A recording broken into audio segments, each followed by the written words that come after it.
प्रेम से बोलिए श्री सद्गुरु भगवान की जय।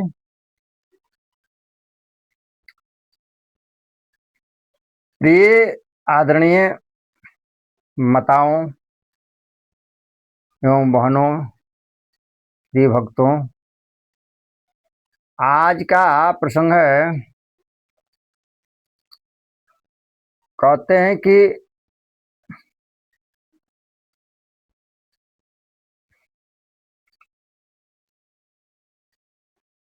बिना गुरु के शरण में आए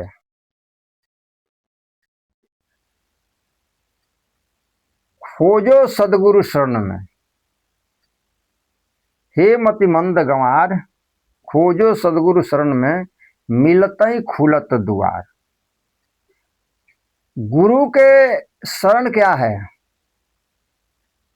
अने गुरु के आश्रय लेना, गुरु के सहारा लेना। मति मंद, मन मंद है, मंद मति का है और गंवार कहा। खोजो सदगुरु शरण में।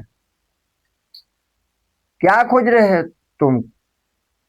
क्या ढूंढ रहे हो संसार में? सुख ना, शांति ना, आनंद ना? यही बताया जा रहा है कि खोजो सदगुरु शरण में, मिलत ही खुलत द्वार। वो दरवाजा को माया बंद करके रखी है। 9 दरवाजा जो नीचे पिंड में है, 10वां दरवाजा वो ब्रह्म का स्थान है। वो माया वहां तक ढक के रखी है। तो वो दरवाजा गुरु के शरण में आने से, यानी अपने अहंकार को समर्पण करने से, इसको भक्ति कहते हैं। जब हम लोग गुरु के शरण ले लेते हैं, तब मैं अपनापन न रह जाता है कि मैं और मेरा, मैं और मेरा, तू और तेरा। यही जो है माया जीव को पकड़ करके रखी है। मैं मेरी तू तेरी की जेवड़ी, बट बंधा संसार, दास कबीरा क्यों बंधे जाका नाम आधार। मैं मेरी या तू तेरी के ऐसा रस्सी में बांधा हुआ है ना जीव। तो कबीर साहब कहते हैं कि दास कबीरा क्यों बंधे? वो काहे बंधे इसमें, मैं मेरी में, तू तेरी में? जाका नाम है आधार, जिसका आश्रय प्रभु है। जो जीव अपने गुरु के आश्रय ले लेता है, यानी प्रभु को, ईश्वर के आश्रय ले लेता है, तो फिर उसको इस संसार में भटकाव नहीं रहती है। वो सुख, वो शांति, वो आनंद, वो प्रेम, जिसको प्रेमा भक्ति भी कहते हैं, लाडनी शक्ति भी उसको कहते हैं, वो परा विद्या भी कहते हैं, वो प्राप्त कर लेता है जीव और मालो माल हो जाता है। तो हम लोग इस संसार के अंतर्गत जो सुख खोज रहे हैं, घर, पुत्र, स्त्री, धन वगैरह में, ये सब भौतिकी है। ये संसार का चीज है। कुछ क्षण के लिए मिला है और कुछ क्षण के बाद सब बदल जाएगा। यानी जैसा हम लोग देख रहे हैं वैसा नहीं रहेगा, ये बदल जाता है। शरीर भी बदल जाती है। हम लोग वास्तविक सुख, शांति, आनंद यानी प्रेम से वंचित रह जाते हैं। बड़ा हम लोग का वो वंचित रहना, उससे अलग रहना, उसको ना प्राप्त करना, मनुष्य जीवन का कोई लाभ नहीं होता है। मनुष्य जीवन के लाभ तब होगा जब हम लोग वो प्रेमा आनंद को अनुभूति करेंगे, जब तक हम लोग वो प्रेमा आनंद की अनुभूति नहीं करते हैं, ये संसार सब व्यर्थ है, सब किया कराया हुआ सब व्यर्थ हो जाता है। तो सार चीज यही है, सार माने सारांश, निचोड़। जीव को परम सुख चाहिए, परम शांति चाहिए, परम आनंद चाहिए। काहे कि जीव का स्वरूप ऐसा है, वो आनंद को चाहता है। क्यों चाहता है? इसलिए चाहता है कि वो आनंद का वो उसको लगाव है, वो आनंद का, उस शक्ति का, वो सनातन अंश है उसका। इसलिए जब तक अपने अपने अंशी को प्राप्त नहीं कर लेता है, तब तक इसको भटकाव रहेगा, आवागमन रहेगी। काहे कि ये आवागमन जो है ना, मरना जीना, सबसे बड़ा यही दुख है। जन्मत मरत दुसह दुख होई, जन्मत और मरत दुसह दुख होता है। और माता गर्भ में जो दुख होता है वो तो होता ही है। माता के गर्भ में भी दुख होता है, काहे को नरक है।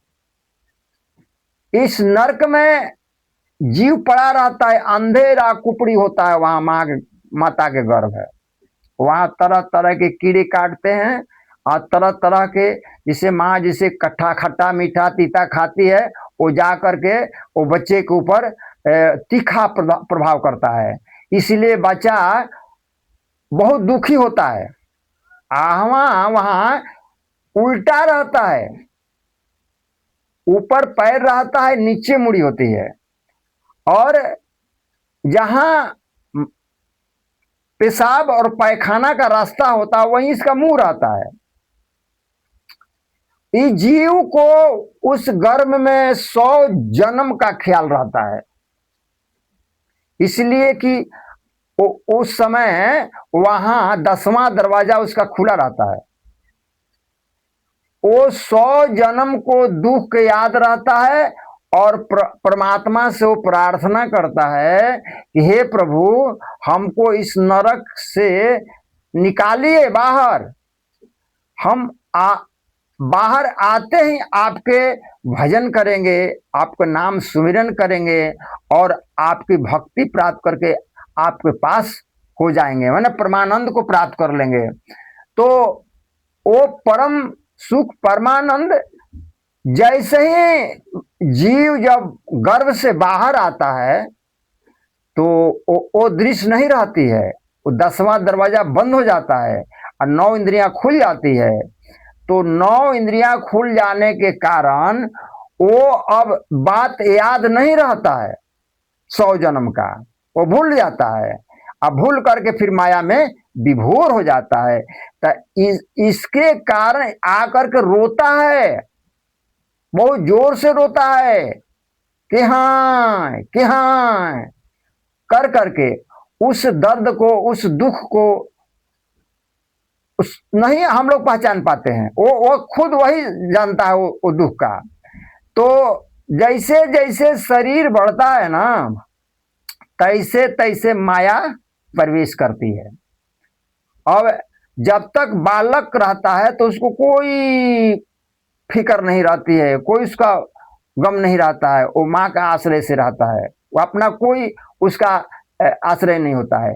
और ज्यो ज्यो ज्यो ज्यो शरीर बढ़ता है तो अपना शरीर का आश्रय माने अभिमान बढ़ता जाता है और शरीर का अपना आश्रय लेता है अपने को, और अपने आप को नहीं पहचान पाता है। ये शरीर को ही जानता है कि हम हैं। आ शरीर के कारण इसमें काम, क्रोध, लोभ, मोह, ये सब, ईर्ष्या, पखंड इत्यादि सब ऐसे इसमें आत्मा की सब शत्रु हैं। जो जीवात्मा इससे पार होने का चाहता था, वो इस शत्रु को घेर लेते हैं। ये 3 गुण के कारण ये शरीर 3 गुण से बना है, सत, रज, तम। तम नीचे है, रज बीच में है और सतो ऊपर है। तो जब तमोगुण से जो उठता है, भक्ति करने से उठता है, तमोगुण से उठता है तो रजोगुण में जाता है, रजोगुण से उठता है तब सतोगुण में जीव जाता है। तो सतोगुण में जाता है तो सतो कर्म होता है वहां, वहीं से चानस है उसको परमात्मा के प्राप्त करने के लिए। तो गुरु के सहारे से ही प्राप्त कर सकता है, अन्यथा इसे नहीं प्राप्त करेगा। काहे कि गुरु वो मार्ग बताते हैं, न तो जीव तो माया में ही खोजता है, उसको पता थोड़ी है कि वो आस्थान परमात्मा के मेरे अंदर है, परमात्मा मेरे अंदर है और स्वयं वही है, ये सब नहीं पता रहता है।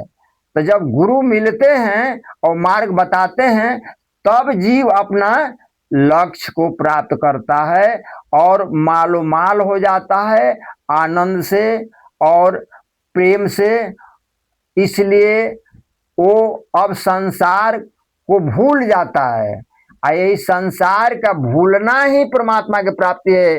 प्रेम से बोलिए श्री सदगुरु भगवान।